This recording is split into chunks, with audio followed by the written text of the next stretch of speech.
I wanted to start by addressing the Jordan Peterson video that went out a few days ago called Message to Muslims. You know, we've addressed Jordan Peterson, or I have addressed Jordan Peterson and his conversation with Hamza Yusuf in the past. And of course, as people know, got a ton of blowback because one, I'm, obviously a woman speaking in an Islamic space without hijab, and got all kinds of really nasty things thrown at me. So all of that was super interesting, and also among those comments were this conversation with Jordan Peterson and Hamza Yusuf was the most brilliant thing I have ever seen. Didn't you see how his, Jordan Peterson's heart was open to Islam? SubhanAllah, he's probably ready to convert to Islam. So, this is just very interesting data points about where we are as a community and how people responded.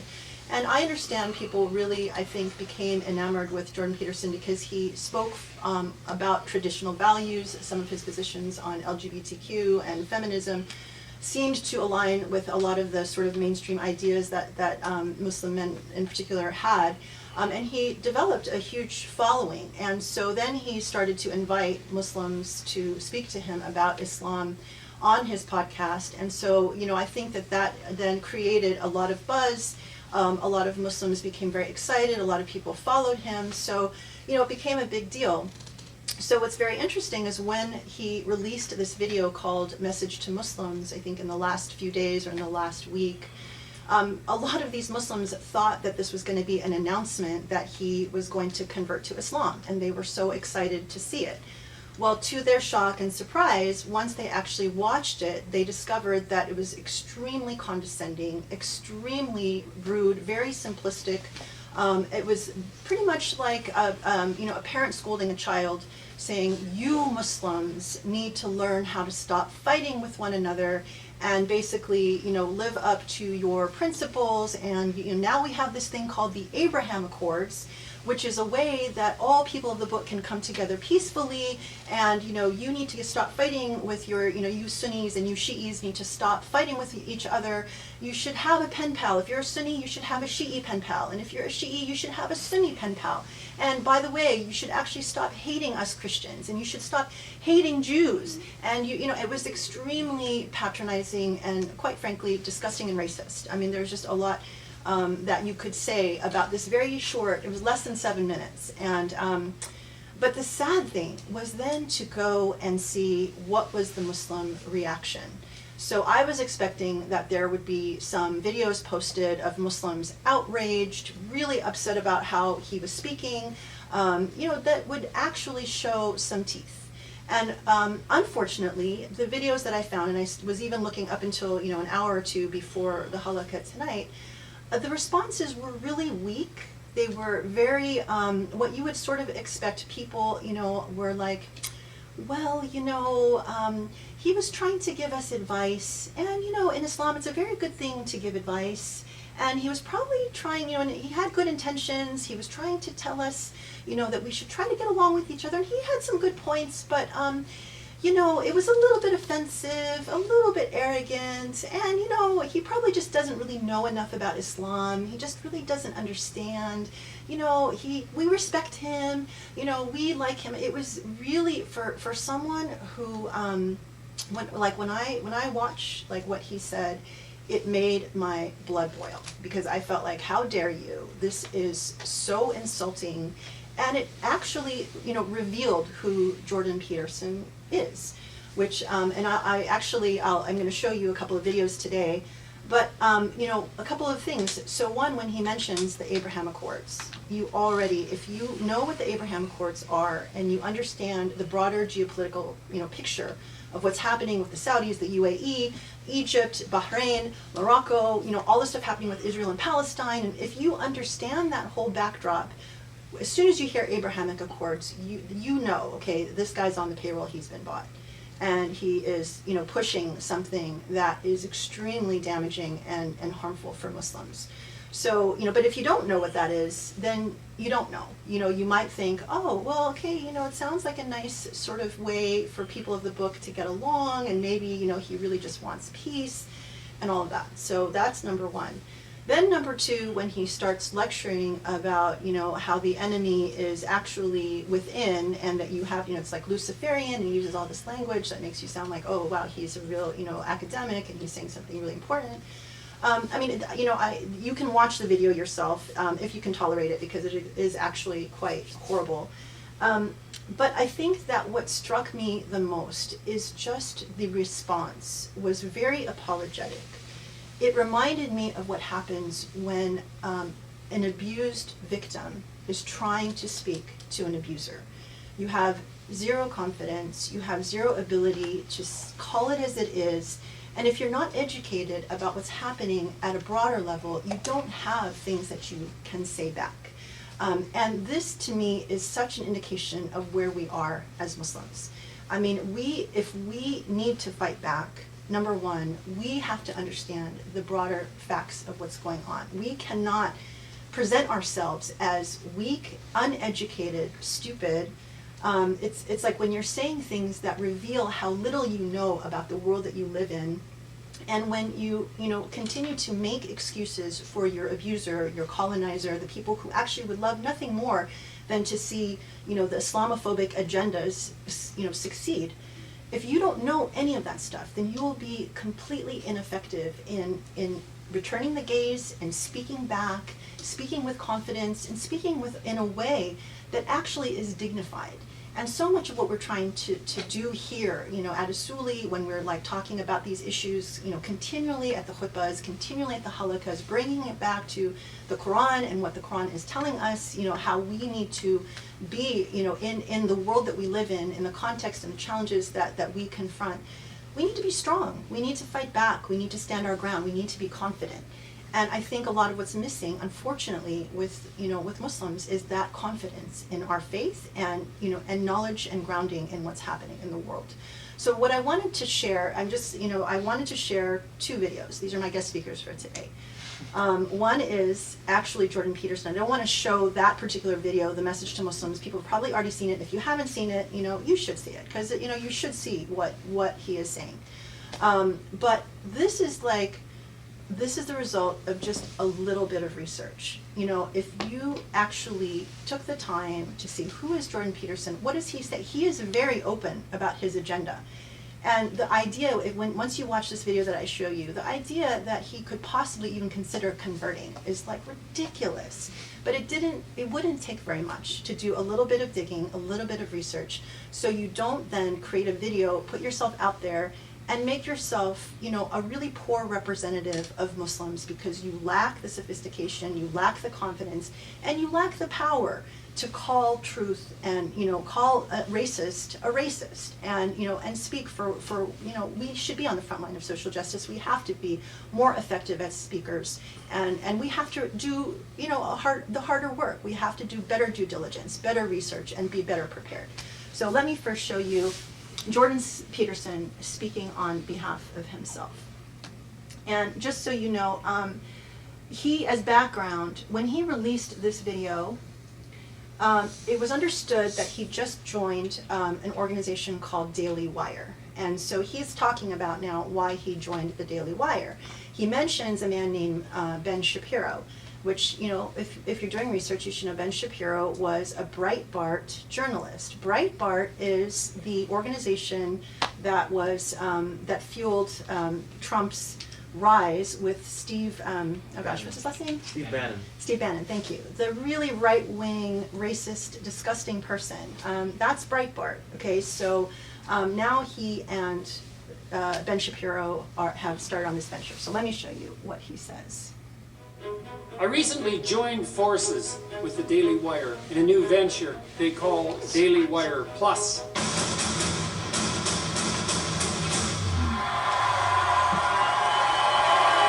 The plan is to build a multimedia empire offering services on the philosophical, educational, journalistic, and entertainment front, including movies, TV shows, and media for children, and an empire that will not fall prey to the woke authoritarianism that has become increasingly mandatory in so many places, including, let's say, the once great Disney.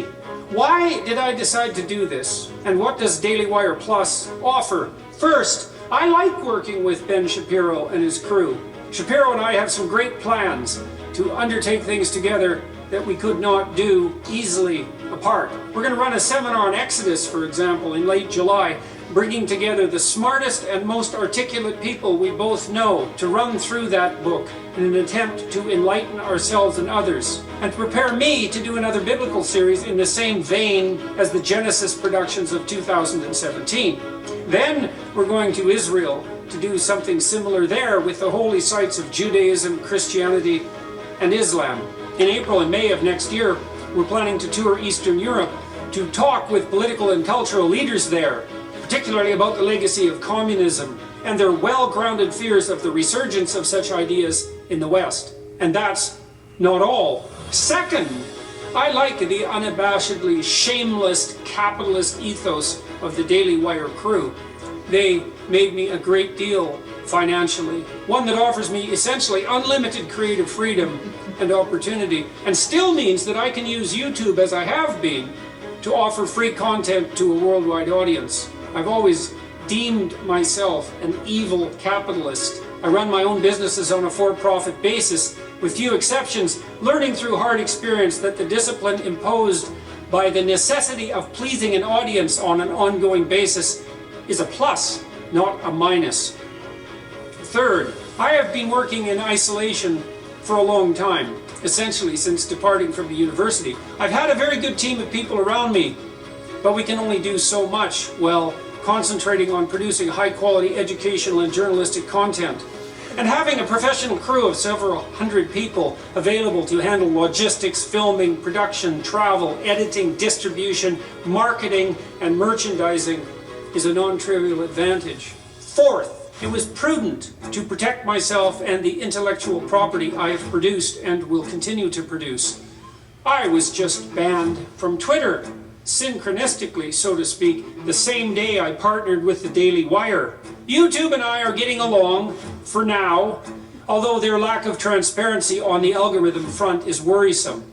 But God only knows when I will say something that the invisible powers that be, including some that are artificially intelligent in nature, will decide that they've heard enough from the reprehensible magic super Nazi. There are more reasons, but that's a good start. I would like to also let everyone watching and listening know that I have pored over the details of this arrangement for months, and thank you to my daughter, Michaela, and her husband, Jordan Fuller, for attending so carefully to the details of this, and that we are thrilled with the outcome and ready to go forward. No holds barred. To subscribe, go to dailywireplus.com. You will have immediate access to the new projects that we have posted, including a new mini-series, Dragons, Monsters, and Men, that I recorded as the kickoff for the DW Plus project. Daily Wire Plus has 890,000 subscribers. Netflix has 200 million. DW Plus is not woke. Is Netflix? Decide that for yourself, but give some consideration to supporting this new joint venture and help us continue educating and informing and battling on the side of tradition in the raging culture war.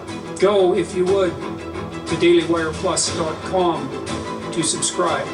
That's dailywireplus.com.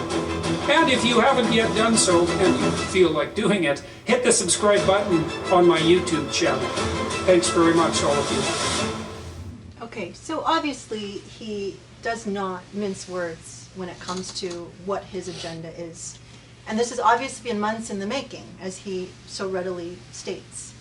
So when you understand that, and you think about what he's been doing in having conversations with Muslims, and you think about Muslims getting so excited because they think he could potentially convert, come on, that's ridiculous, okay? So it's embarrassing when you see that, and this has been out as long as his message to Muslims video has been out. So the people that are filming reactions to his video could very easily have found this video and then actually had more, you know, to power a really good response, or not say anything. Because honestly, when you say things that are so embarrassing and so ridiculous, you just make it worse. So, you know, we have to be so much more strategic. We have to be so much more smart. And now this guy is powered, he's partnered with a ton of money, a ton of influence. What are we doing on the other side? He's got a very clear Islamophobic agenda, and he calls himself an evil capitalist. Okay, so people, what are we going to do?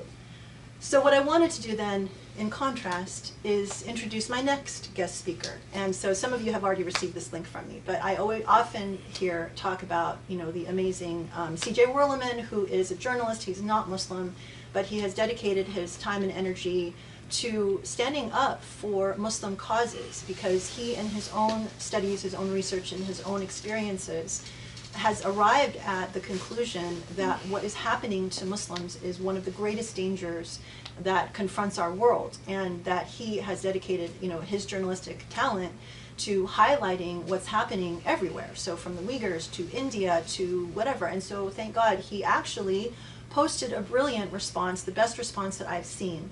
And I think that we as Muslims need to start taking notes. We need to start learning, like, what are these tools that we can use to defend ourselves? Because when you've got people on the other side with power and money and influence, and we're just a group of, Muslims seem to love him so much. Okay, how are we going to fight back? So at least let's take a look at this video. Let's, it's satisfying because, after seeing a whole host of really sad, depressing, and unsatisfying Muslim reactions, it's nice to actually finally see something that's smart. So let's go there. Jordan Peterson, a pseudo-intellectual who's widely popular among sexually insecure, non-college educated, white middle-class men, has published a message to Muslims, to the 5 million subscribers on his YouTube channel. Well, here's my message to non-Muslims about Jordan Peterson's message to Muslims. In a single 6-minute, 51-second recording, Peterson manages to squeeze in every stupid white man's trope ever told about Islam, Muslims, and the Middle East. His message essentially boils down to this: hey Muslims, stop fighting with each other, leave the Jews and Christians alone, your true enemy is within, so make new pen pals with your imagined and perceived enemies of Islam. Muslims, reach across the sectarian divide. Shiites, find a Sunni pen pal. Communicate with someone on the other side. Sunnis, do the same. And then, maybe, reach out, tentatively, to a Christian, or even, heaven forbid, a Jew. Because perhaps it is time for those who purport to be followers of God to act like it. You see, Peterson wants you to believe that Muslims are backwards and barbaric, while white dudes just like him are educated, enlightened, and civilized.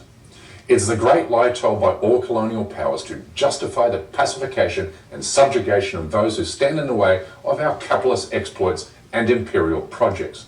He wants you to believe European colonial powers never destroyed civic, social, and political life in the Muslim-majority countries they once occupied. He also wants you to pretend that violence in Muslim-majority countries is the product of ancient rivalries and not the legacy of colonial divide and rule strategies. So when he calls on Muslims to reach across the sectarian divide, it suggests he's never read a single book on the history of the Middle East, like ever. You've got to wonder then, how does he get to prance around the world as an intellectual without ever knowing the works of the great post-colonial writers such as Edward Said, Frantz Fanon, and Albert Memmi? But if somehow he accidentally trips on the sidewalk and falls face first into a fucking library, he will learn that sectarianism in the Muslim world was harnessed and fueled by European colonial powers who sought to plunder Muslim lands by dividing and conquering indigenous Muslim populations. Divide and rule is how France conquered Syria in elevating the Shia Alawite minority to rule over the Sunni majority. And Britain did this in Iraq by privileging the Sunni minority to rule over the country's Shia majority. It's how we ended up with dictators Saddam Hussein and Bashar al-Assad. This is basic first-year undergraduate post-colonial stuff, but Peterson doesn't get it, even though he holds a PhD. So tell me, Jordan, how does a Sunni in Iran or a Shiite in Saudi Arabia reach across to their sectarian counterparts when doing so will get them arrested for plotting a seditious conspiracy against their respective sectarian regimes? I mean, it's a little difficult for Sunnis to make friends with Shiites in Syria, given the Assad regime has spent the past decade ethnically cleansing Sunni Muslims and replacing them with Shia migrants from Iran and Lebanon to help keep the dictator in power. And tell me, Jordan, how do Muslims in Gaza reach out to the Jews in Israel when 2 million Palestinians are permanently caged in the world's largest open-air concentration camp by the apartheid Israeli regime, which so happens to be supported by the government of your country, Canada? But Peterson knows all this. He might not be the brightest bulb in the tanning bed, but he's not a total imbecile, so it's pretty obvious he's carrying the water for covert political aims. For whom? Well, let's start with the fact that somehow Peterson has attracted a significant Muslim audience, and he says so here. I have been informed by many sources and also observed online, not least because of my discussions with a variety of Muslim thinkers, supporters, and critics, that I have developed an audience in the Muslim world. But here comes the tell. He pivots to praising the Abraham Accords, or what former President Trump called his deal of the century. Extraordinary Abraham Accords, which have laid out the possibility for peace between all the people of the book in an unprecedented manner. This suggests the Israel lobby has got to him, the same way it often gets to those with significant Muslim audiences, like it did when it co-opted Sheikh Yusuf Hamza and when it infiltrated the Council on American Islamic Relations to spy on American Muslims. This is what Israel does. And now we have Peterson parroting pro-Israel talking points on the Abraham Accords, which he praises for advancing peace. But this is total nonsense. Life has spiraled downwards for Palestinians since Arab governments betrayed them in signing the Abraham Accords 2 years ago. Israeli forces have since carried out violent and deadly raids on Palestinian worshippers at Al-Aqsa Mosque, bombed Gaza relentlessly, killing 260 people, including 67 children, in a single 11-day period last year. Entire Palestinian families are being violently expelled from their homes that occupied Jerusalem and the West Bank, while settler terrorist attacks increase in both frequency and ferocity. How can any Muslim in good conscience make a pen pal with Jews that are stealing their land and homes and bombing them in steel cages? But Peterson knows he's being ridiculous. He's only repeating rehearsed lines given to him by the Israel lobby. And if somehow my radar is off and he's not advancing the interests of Israel for personal gain, well, then he's even dumber than we thought. Because what we would have here is a rich white dude living securely in a safe and prosperous nation, urging Uyghur Muslims to make pen pals with the same Chinese people that are exterminating them in Xinjiang. He would also be encouraging Rohingya Muslims in Myanmar to make friends with the same Buddhist militias that murdered and raped more than 50,000 of their friends and family members. Yeah, and good luck getting Muslims in India and Kashmir to write sweet letters to the same Hindu nationalist forces that have pushed them to the brink of genocide. If he's not a paid agent of Israel, then he's just a total moron, which would explain why he dresses up his lies and ignorance with pseudo-intellectual gobbledygook to make you believe he actually knows what he's talking about. Point out that it is not the individual carriers of the woke, politically correct, degenerate neo-Marxist ideas that should be regarded as the enemy either. You see, Peterson's special gift is impersonating what a stupid person thinks a smart person sounds like. But ultimately he knows nothing about Islam, Muslims, and the Middle East. And he made this perfectly clear in his message to Muslims. I hope non-Muslims are listening. Anyway, that's a wrap for today. But while you're here, please support this endeavor and my journalism by becoming a member of this show at patreon.com/CJ Werleman. So, I mean, as I always say, you know, we really need to get behind someone like C.J. Werleman. I think I wish Muslims would have this type of response. And in order to have this type of a response, you have to be educated on what's happening in the world, you know, everything in terms of the geopolitical stuff. But at the same time, you need to have an education into like what we're providing here, which I think is a really strong foundation in what the Quran is saying. And as I've said many times before, you know, if people are not familiar with what we do here, this is not the run-of-the-mill tafsir that you think you can get in any other space. It's completely different. And it engenders an amount of confidence and, you know, real conviction that we actually have a reason to feel dignified and that we need to defend that dignity with a lot of smartness, a lot of, you know, commitment to justice and fearlessness. I mean, we just need to go against the tide and call things out for what they are. There's a lot of work. I mean, there's a huge gap between the reaction videos out there and what C.J. Werleman just, did, and that's the challenge before us as Muslims. So I hope that, clearly we live in a really Islamophobic time. There are a lot of people with a lot of power and a lot of money, Muslim leaders, right, Muslim countries, that are all a part of this game. So, as the Quran tells us, as we've been learning in these halakas, that, if we have conviction, we have, we make the change, we have the power of God on our side. Even if we're small in numbers, things can change. So that has to carry us forward. And I hope that, examples like this just fire you up, because when I see stuff like this, it makes me mad. It makes me want to fight back. And that's what we have to do if we're going to make a change.